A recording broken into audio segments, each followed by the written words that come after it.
एक समय की बात है। किसी गांव में एक साधु रहता था। वह भगवान का बहुत बड़ा भक्त था और निरंतर एक पेड़ के नीचे बैठकर तपस्या किया करता था। उसका भगवान पर अटूट विश्वास था और गांव वाले भी उसकी इज्जत करते थे। एक बार गांव में भीषण बाढ़ आ गई। चारों तरफ पानी ही पानी दिखाई देने लगा। सभी लोग अपनी जान बचाने के लिए ऊंचे स्थानों की तरफ बढ़ने लगे। जब लोगों ने देखा कि साधु महाराज अभी भी पेड़ के नीचे भगवान का नाम जप कर रहे हैं, तो उन्हें यह जगह छोड़ने की सलाह दी। पर साधु ने कहा, तुम लोग अपनी जान बचाओ, मुझे तो मेरा भगवान बचाएगा। धीरे धीरे पानी का स्तर बढ़ता गया और पानी साधु के कमर तक आ गया। इतने में वहां से एक नाव गुजरी। मल्लाह ने कहा, हे साधु महाराज, आप इस नाव पर सवार हो जाइए, मैं आपको सुरक्षित स्थान पर छोड़ दूंगा।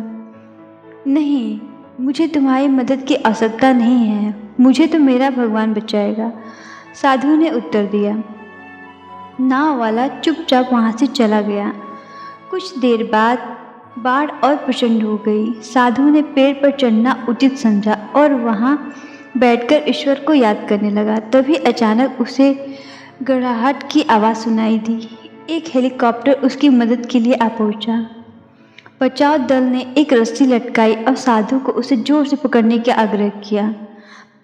पर साधु फिर बोला, मैं इसे नहीं पकड़ूंगा, मुझे तो मेरा भगवान बचाएगा। उनकी हट के आगे बचाव दल भी उन्हें लिए बगैर वहां से चला गया। कुछ ही देर बाद पेड़ बाढ़ की धारा में बह गया और साधु की मृत्यु हो गई। मरने के बाद साधु महाराज स्वर्ग पहुंचे और भगवान से बोले, हे प्रभु, मैंने तुम्हारी पूरी लगन के साथ आराधना की, तपस्या की, पर जब मैं पानी में डूब रहा था, मर रहा था, तब मुझे बचाने आप क्यों नहीं आए?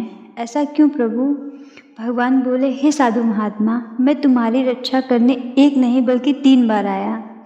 पहला ग्रामीण के रूप में, दूसरा नाव वाले के और तीसरा हेलीकॉप्टर बचाव दल के रूप में, किंतु तुम मेरे इन अवसरों को पहचान नहीं पाए।